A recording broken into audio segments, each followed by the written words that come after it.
Pedro reconhece nessa frase que não pode saber quem, entre seus leitores oficiais, será culpado do mesmo pecado que ele lhes ordena que punam. Ele deve usar uma série de argumentos no esforço de capturar o maior número possível de seus oponentes ocultos. Portanto, Pedro deve se apoiar não apenas na autoridade de sua interpretação das Escrituras ou da lei da Igreja, mas no apelo geral à razão. Como o indivíduo sodomita se esconde, Pedro traz à tona as armadilhas mais universais, as armadilhas da lógica rudimentar. Há também a ameaça universal da vergonha. O sodomita se apresenta para ser abordado no livreto de Pedro somente após todos os seus pecados terem sido catalogados. O leitor aprendeu não apenas que há 4 tipos de atividade sodomita, mas também que essa atividade às vezes ocorre entre superiores religiosos e seus súditos, entre confessores e seus penitentes. O leitor deve ficar chocado e, se for sodomita, envergonhado. O sodomita aparece no meio da discussão sobre os abusos confessionais, porque o sodomita precisa ser envergonhado para se tornar um autêntico penitente. Como fazer isso? Combinando doçura e severidade.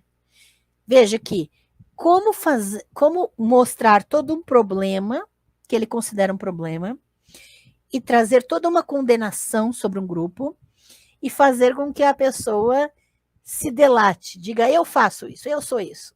Como vai convencer a pessoa a fazer isso? Ele vai, então, misturar, tipo, bate e assopra, né? Ele vai combinar doçura e severidade, misturando a refutação em terceira pessoa com o discurso pessoal direto, que é alternadamente agressivo e gentil. O sodomita é chamado apenas ironicamente de homem bom. Ele é literalmente condenável, mas ele também é uma alma infeliz ou miserável, um companheiro ser humano e, no final, um amado irmão.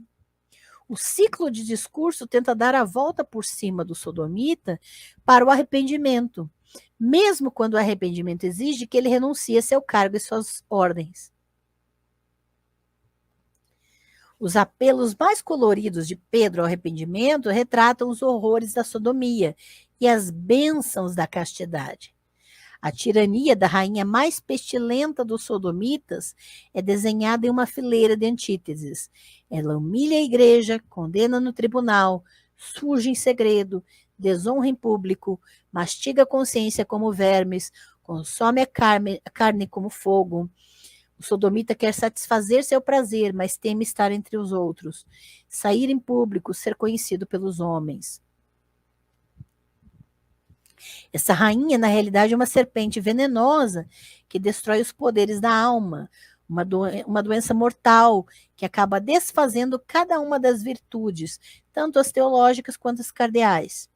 Em contraste, a recompensa da castidade não é apenas entrar na casa de Deus, mas ter o lugar nela, o primeiro lugar nela.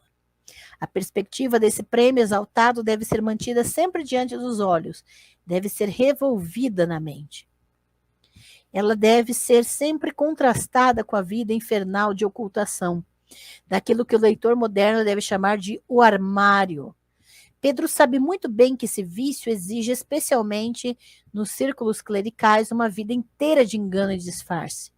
Ele espera que, ao ampliar as dores do sigilo, os temores sempre persistentes da exposição, forçar o sodomita a sair do armário. Essas são algumas das cores retóricas no discurso de Pedro ao sodomita. O discurso depende ainda, e em uma extensão importante, da interpretação contestatória dos textos. Pedro gasta muita energia citando textos e depois expondo-os, e depois os expõe em detalhes. Ele guia seus leitores através de passagens difíceis, explica o contexto de forma que lhe convém e a força legal, liga um local a outro para uma maior clareza, né? Seu principal discurso ao sodomita é um discurso por meio de livros e sobre livros.